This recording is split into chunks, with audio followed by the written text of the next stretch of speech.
amazing.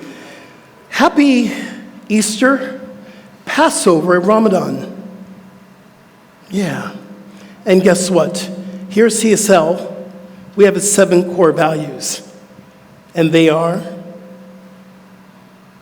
love, healing, oneness, abundance, spiritual growth, service, and diversity. And guess what we're talking about today? Diversity. How amazing and divinely orchestrated did all these celebrations drop on the day that I get to speak about diversity? You know, over the weekend, Good Friday happened, Passover was beginning, Ramadan was happening, and in Jerusalem, a holy city for most of those who are following some religious experience, there were no less than 200 violent attacks between Muslims, Christians, and Jews. And believe it or not, that is a form of diversity. It might be a lower form of diversity, but it's diversity because diversity means different. It means a variety. What was missing was inclusivity. See, we can't really have a full conversation using the word solely diversity without inclusivity. Inclusivity means that everyone's welcome. It doesn't matter what you believe. It doesn't matter what you think. It doesn't matter who you love. You're just welcome at this table, and I'm here to have a conversation with you. You know, I remember a great teacher once said, if you want a resurrection, something has to die. As we are celebrating a resurrection day, what are we willing to let die? If we want to resurrect peace, we must allow this conversation of war to die. If we want to resurrect self-love, we must allow this conversation of self-hate to die. If we want a community that works for everyone, we must release this need to be right, my side, your side. We're talking about inclusivity here. So as we're resurrecting and celebrating new life and we're birthing a new creation story, today I want you to think about what you're willing to let die so everyone can come in here and celebrate. No matter who you are, no matter what you love, no matter what you do. This is a time that we get to create a new story, CSL. Today, our core value is diversity and inclusivity.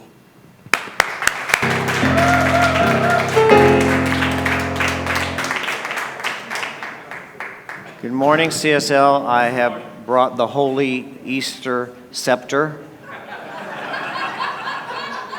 I heard this is what you do in traditional churches. It's a holy relic, in case you're wondering. I'll let you touch it later after the service. Good morning, CSL. And good morning to those of you who are watching online. Happy Passover, happy Ramadan, happy Easter. If this is your first time here and you woke up this morning and you said, I'm going to go to the Center for Spiritual Living because I'm willing to bet they have a traditional Easter service there. Sorry, not so much.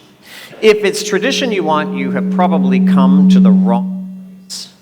You got me right now?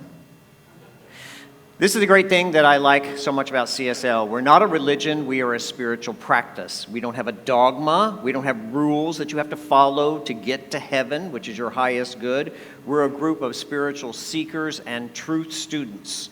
So that means there are as many paths to God, to the greater good, as there are people on the planet at any moment. That means there is not one way to get to heaven. There are literally billions, and we each have to travel our own path. We have to take our own journey back to and to return to love. But if you feel like you need to say something to tell your friends about your first visit here, then try this. At CSL, love is our religion, and kindness is our doctrine. Yeah.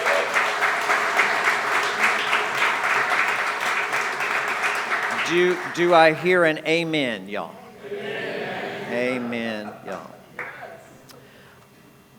I want to start this morning by introducing you to a young lady who actually practices our teaching, someone who had the courage to listen to the call of Spirit, that call that we all really try not to hear, the call that says, what is mine to do in the world? What can I do to make this world a better place?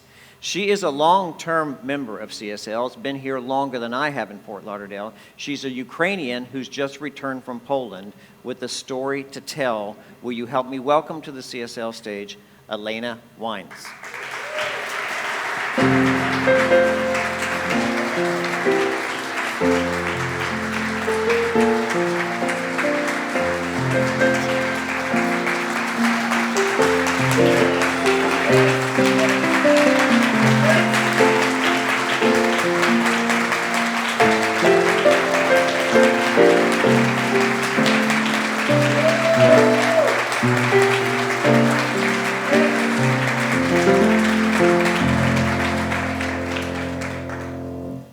Thank you. Now what do I do? How do I talk?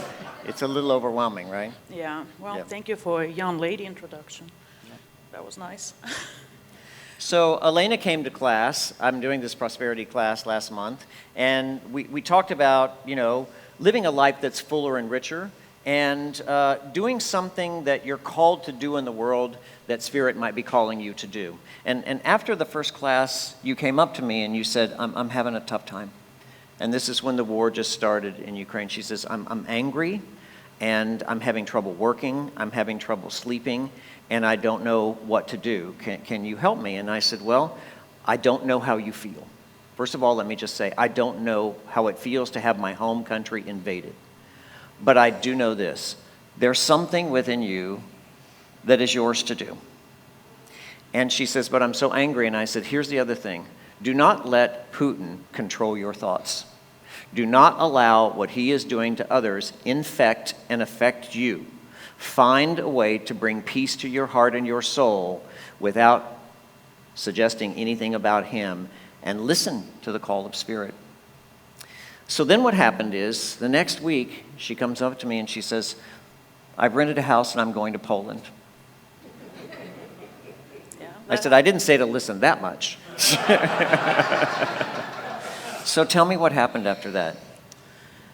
So on March 1st was the first class when we had that conversation, and my family will tell you, and to say I was a mess, to say nothing, was an emotional roller coaster, and was trying to understand my place in this new reality.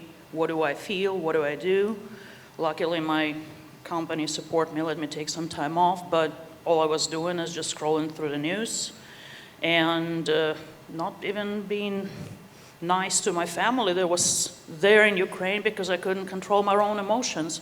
And So your sister and your mother were still in Ukraine. so my mother is actually here today. You brought her home. You stand up?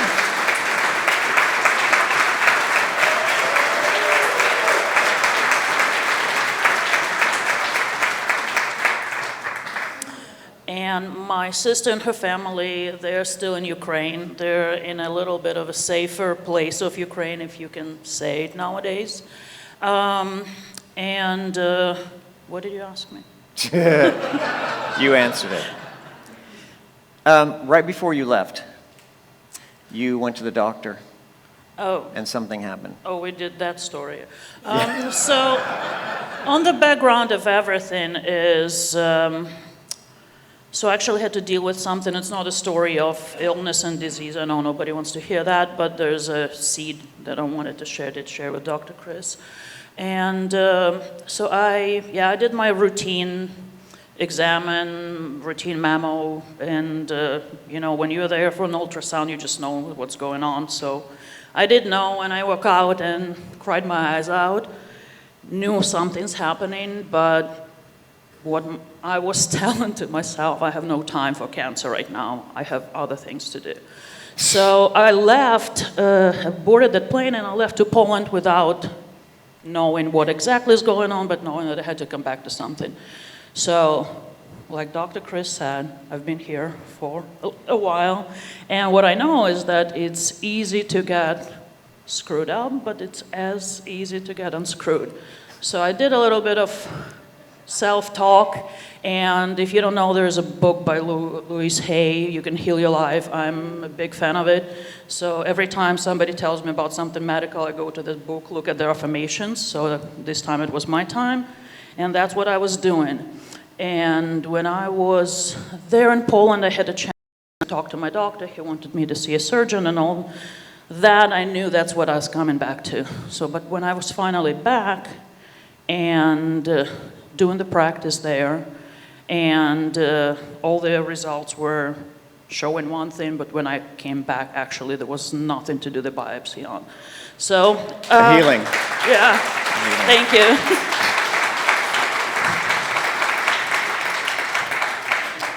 So work with yourself, that's the message. All right, we're done. Goodbye. So you decided that you did an Airbnb, you rented a big house in Warsaw, and you wanted to open it up to refugees coming across the border. And you paid for it through a GoFundMe account. You shared the information with us. We shared it with everybody here, and people were so generous. You brought in what? We got over $14,000. $14,000. Yeah.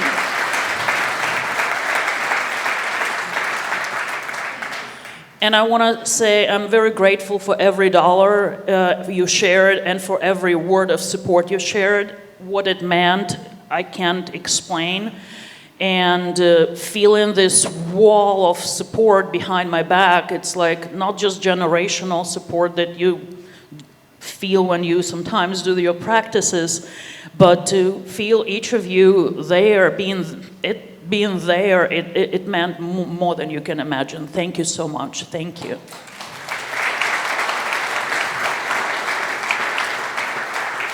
And your work continues. We cannot physically be there, and it's a different energy you bring when you're actually there with people, touching people, making food for them, and provide for their needs. But we do want to find ways to continue right now. Yeah, we're looking for another house, which is extremely difficult to find any piece of property right now in Poland. But we partnered with our Airbnb host. They're very supportive, and that's what we're looking for right now to keep the mission going.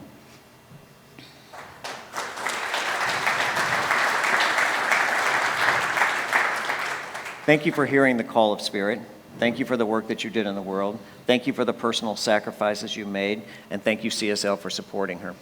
Thank you, CSL. Thank you, Dr. Chris.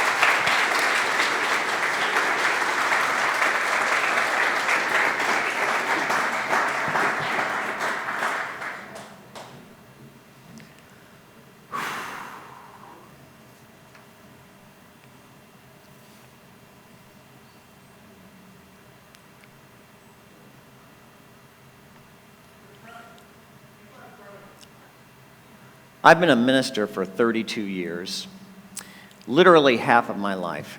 And yet, throughout my entire career, people have looked at me and asked the same question. How did you become a minister? Because you sure don't look like one, and you certainly don't act like one. Well, the answer can be found in the movie Amadeus, where Mozart's nemesis, the great composer Salieri, looks up in the sky and asks God, why did you put that amazing talent in such an obnoxious little man with an annoying personality? It would have been much better placed in someone much more sophisticated. And that's my story, and it's true for me as well. Perhaps my personality wasn't well suited for the profession that chose me. I didn't choose it.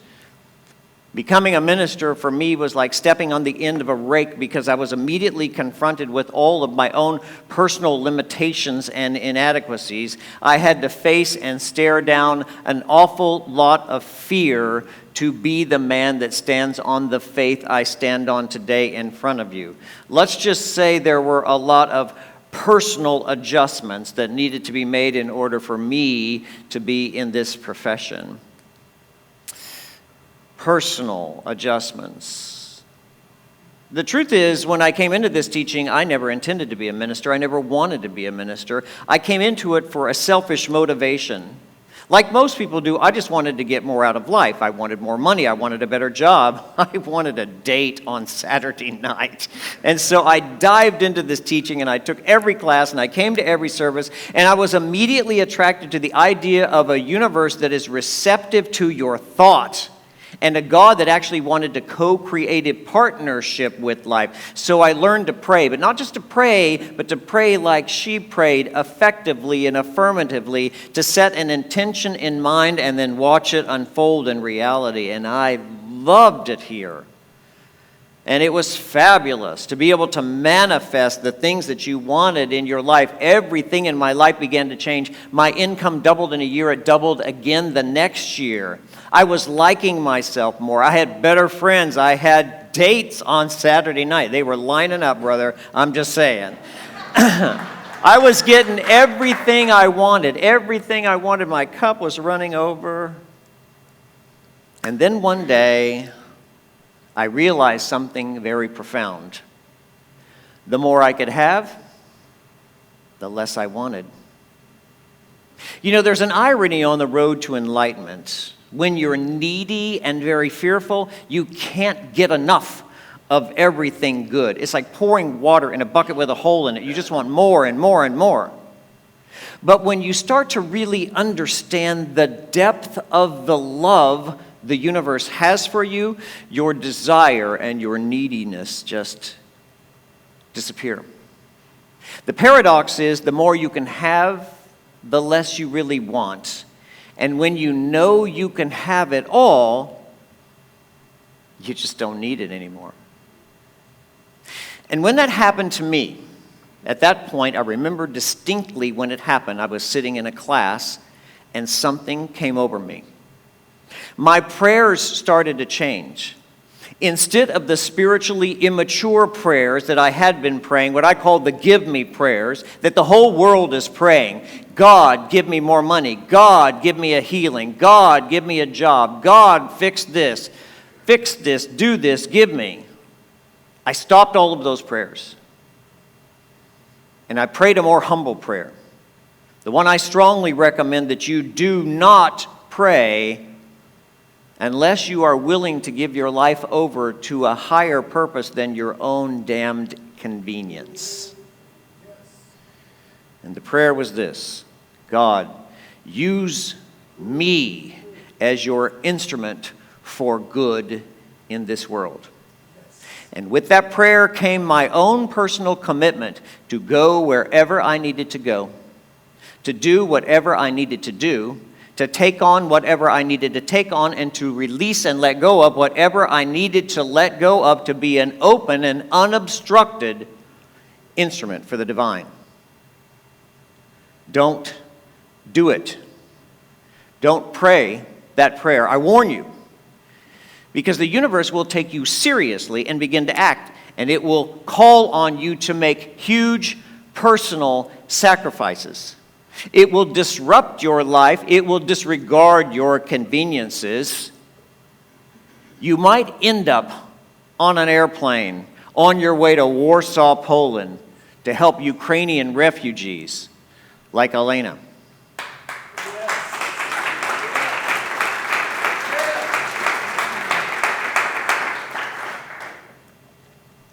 Or you might end up like me, having spent literally half of your life working to buoy your own spirit daily so that others can be lifted up as well.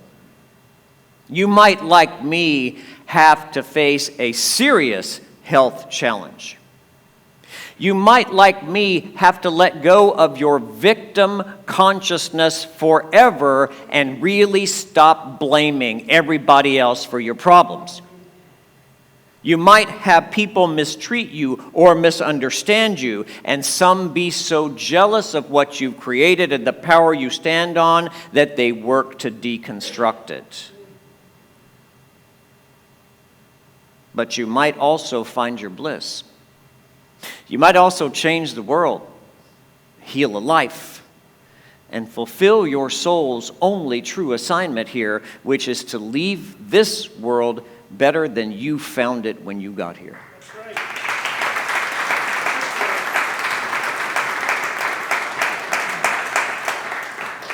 Joseph Campbell said, "Go where your body and soul want to go.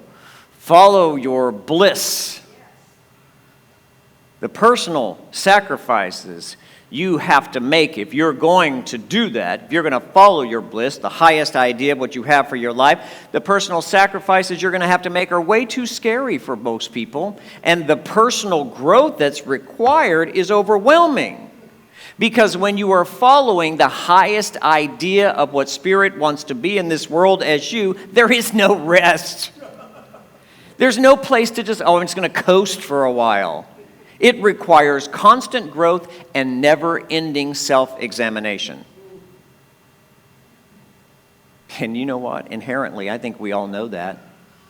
We know that. We know it's going to take more from us than we're willing to give. And that's why we try not. We try not to hear the call. We pretend we're not hearing. We pretend to not listen to that annoying little voice inside every soul that God has created that says, you can do better than this. You know you can do better than this. Why are you accepting so much less than what your heart truly desires? Why are you settling?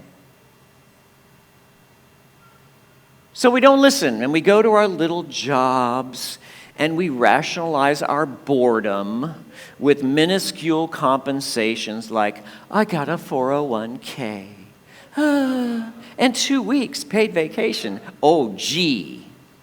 And we stay in relationships that have long lost their luster and lay next to somebody that we stopped loving a long time ago, because we think it's safe to do that.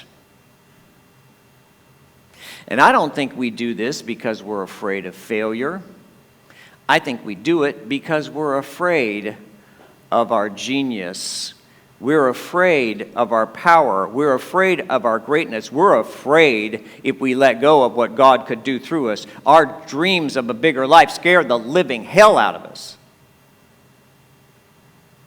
Something in us knows we're going to have to give up our littleness, our little excuses and our little diseases and our little limitations.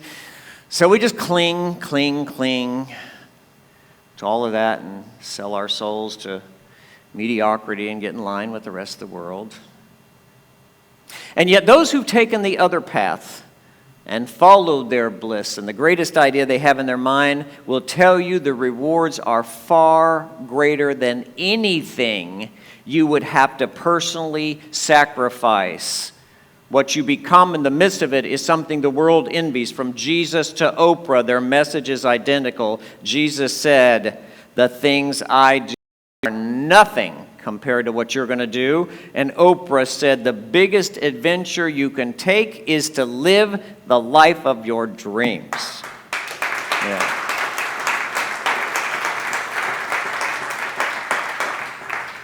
I know what you're thinking. I do. I can look out at you. I know what you're thinking. If you're here for the first time, you're thinking, good Lord, Mabel, we're halfway through the lesson at least, and he hasn't even said anything about Jesus.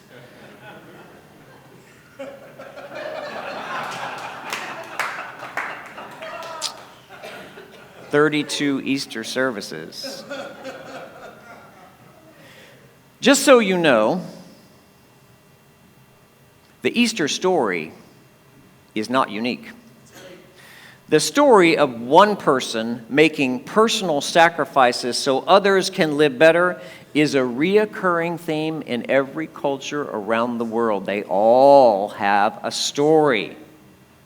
And of course, here in Western culture, our story is correct and all the other ones are mythology. Our story in Western culture shows up as Jesus, who comes from pure birth and then dies to save others. But there's another story I want to share with you this morning, and it's more local to this continent. It comes from the Algonquin tribe of Native Americans, who were wanderers on the plains and hunters. They couldn't stay in one place for very long because as soon as the buffalo were all killed and eaten up, they had to move on. So they had this nomadic lifestyle. And the story in the tribe goes that a young boy became concerned about this because his father was reaching an advanced age. And he wasn't going to be able to handle this nomadic lifestyle, picking up everything and just moving away. So one night the boy has a vision. And in his vision, another young man appears to him with these giant green plumes on his head. And he invites the boy to wrestle in this vision. And so they wrestle, and the young man with the giant green plumes wins. And this goes on night after night after night in his vision, and he defeats him every single time. Finally, one night, he says, "Tonight you will win. And when you do, you must kill me. And you must take care of the place where you bury me." And so he does. And out of that place where he was buried grew the very first corn stalk in America, which to this day still has the large green plumes. So the boy goes to his father, and he says, "We don't have to hunt anymore. We don't have to roam. We can stay here and grow our own food." The stories of one person sacrificing their life so that others can live more abundantly is in every culture across the globe. The stories may change depending upon the tribe or the place, but the message is the same. You must lose your life in order to find your life. Something in you must be sacrificed and die in order for you to live more abundantly. These are not stories about other people. They're stories about you. To understand the true meaning of all of these mystical stories, you have to cast yourself as the central character. You are Jesus on the cross, losing your human self, giving way of your divinity.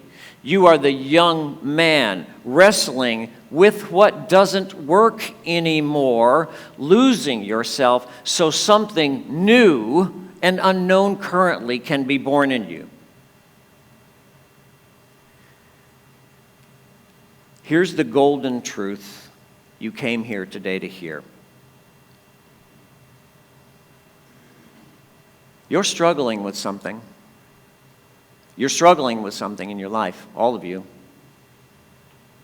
And I'm willing to bet that what you're struggling the most with right now isn't coming from the new thing that's being born in you. It's not coming from that brand new idea that you want to manifest and bring into form. I'm willing to bet that your struggle is coming from desperately trying to keep something alive that you should have let die a long time ago. What dead horse do you keep trying to revive? What door do you keep knocking on that has never opened? What loss do you keep mourning over and over and over again that is preventing you from moving on with your life? What are you afraid will happen if you really listened to Spirit?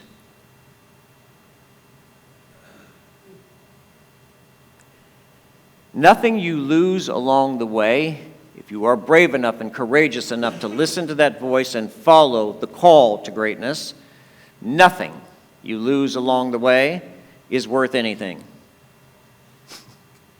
And everything you gain is eternal and priceless.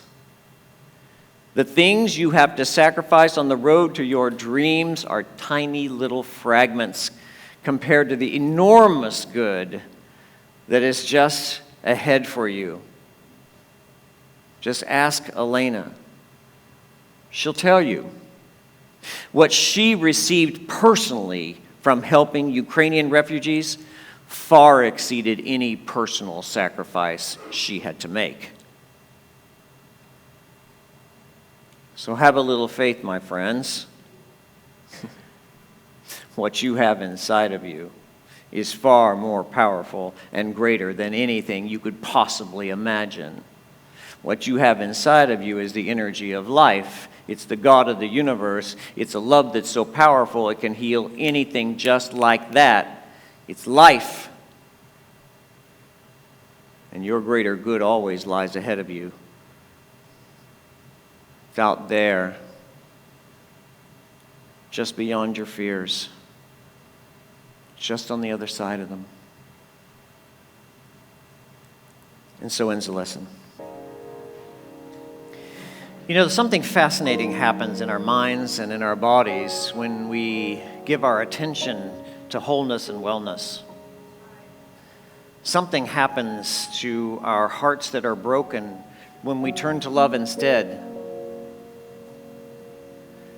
Something happens when we start to look at how abundant life is instead of how we're running out.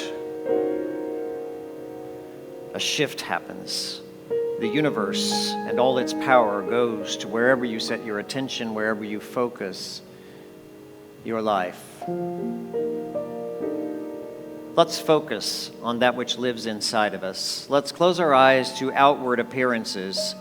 Let's not judge by the way things look on the outside. Let's go within where energy lies, where power lies, where truth and love reside.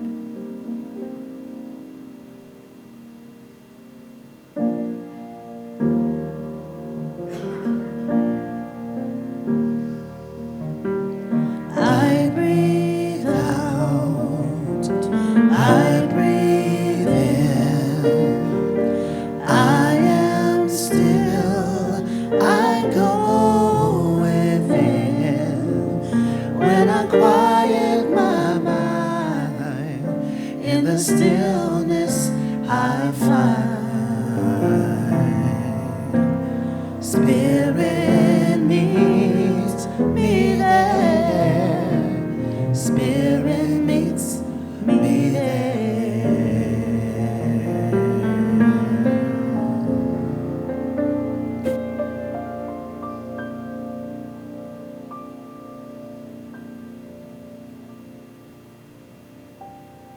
I don't want to struggle anymore. I don't want to fight. I don't want to argue. I don't want to talk about politics. I don't want to talk about religion. I just want to love. And know that I'm valuable enough to be loved in return. I just want to pursue the most creative ideas I have in my mind. I just want to live and live well every day. My desire is matched by the power of the universe. My desire is one with God's desire. The universe is interested in its own expression of love and joy and ease and peace and prosperity and wholeness and wellness and goodness only. So today I surrender my objections. I surrender my excuses. I let go of my stories of lack and limitation. I let it all die. And allow something new to rise up within me that's familiar to me that I haven't seen in a long time. Let that power rise. Let that love come forward. I call forth that greatness, that courage, that life I've dreamt I could live.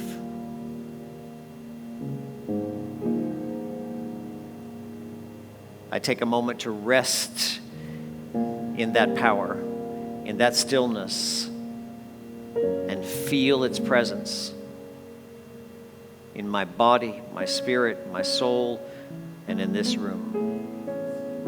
Be still.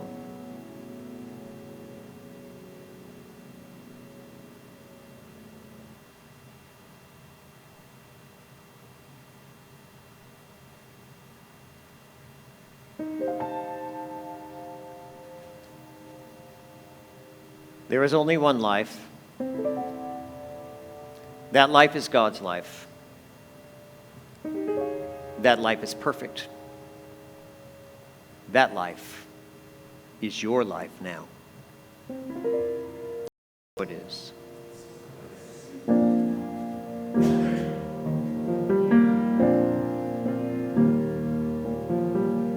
I breathe out, I breathe in, I am still, I go within. When I quiet mind, in the stillness I find. Spirit meets me there. Spirit meets me there.